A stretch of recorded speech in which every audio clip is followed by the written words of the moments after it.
Le 19 et 20 décembre 2016, des manifestations ont éclaté à travers la République démocratique du Congo parce que le président Joseph Kabila a refusé de quitter ses fonctions à la fin de son deuxième et dernier mandat autorisé par la Constitution. Les forces de sécurité ont répondu de manière violente, tuant au moins 62 personnes et en arrêtant des centaines d'autres. Notre enquête a révélé que cette brutalité était préméditée. En fait, nous avons documenté que le mois avant les manifestations, les officiers des forces de sécurité congolaises de haut rang ont recruté d'anciens rebelles du M23 qui étaient exilés dans des pays voisins en Ouganda et au Rwanda et les ont amenés au Congo pour participer dans la répression et pour protéger le président.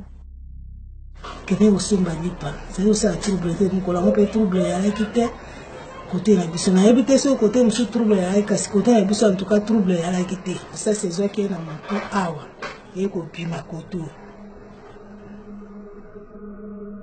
Il n'y a pas si longtemps, le M23 était l'ennemi numéro 1 de la RD Congo.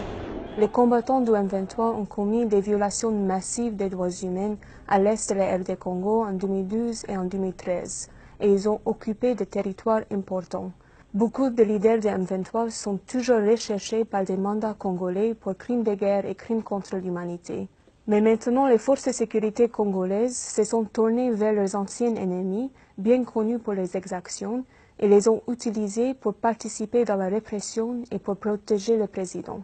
Lakini tumeona delegation ya wakongomani wawili wakitoka Kinshasa kufika katika eneo yetu kwenye tulikuwa nakaa hapo Rwamwanja.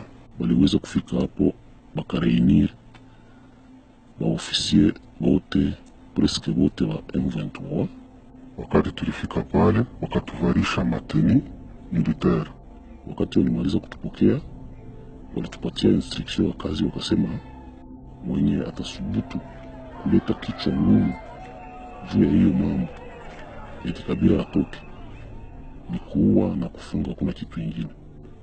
Yule ambaye alikuwa akileta kelele tulikuwa tunaua hata kufunga. Après avoir parlé aux familles des victimes et d'autres témoins, nous avons documenté des intimidations générales et même de meurtres sans distinction, y compris d'enfants.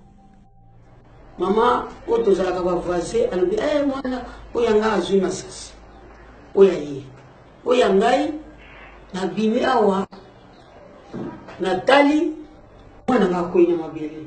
Alobi mama simba ngai, mama simba ngai, mama simba ngai, mama simba ngai, mama bikisa ngai no kabisa. Nafasi kwenye tulikuwa tunakuta kikundi ya watu 5 au zaidi ya wale, tulikuwa tukiwakamata na kuwatia mkasho. Wakati tulikuwa tukipata maiti zenye zimelala barabarani, tulikuwa tukiziondosha na kwenda zificha mbali, kusema opinion international isiende ikazione. Na shabaha yetu ilikuwa ni kuproteje pouvoir ya Kabila. Tukifika kule tulifanya kazi nzuri na tukakuwa remercié. Sawa, mimi nilipata $500 na sasa tunaongojea kama kazi ikarudi, tutaendelea kuendelesha kazi, kumsaidia na kusutenir pouvoir ya mzee Kabila, président wetu.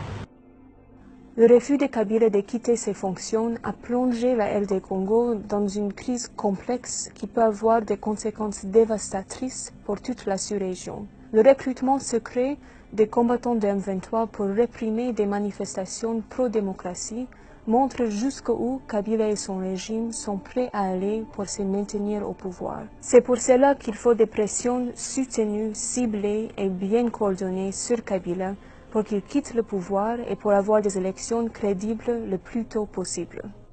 Lakini mimi naregretea kuwa hakuna kitu ilibadilika, na mimi najiuliza vitu gani wanatuweka ndani ya kutukosesha amani kila mara. Niko najiuliza hii mambo ni mambo gani, itafikia wapi? Kwa nini wanaacha watu wanasumbuka? Ni nini?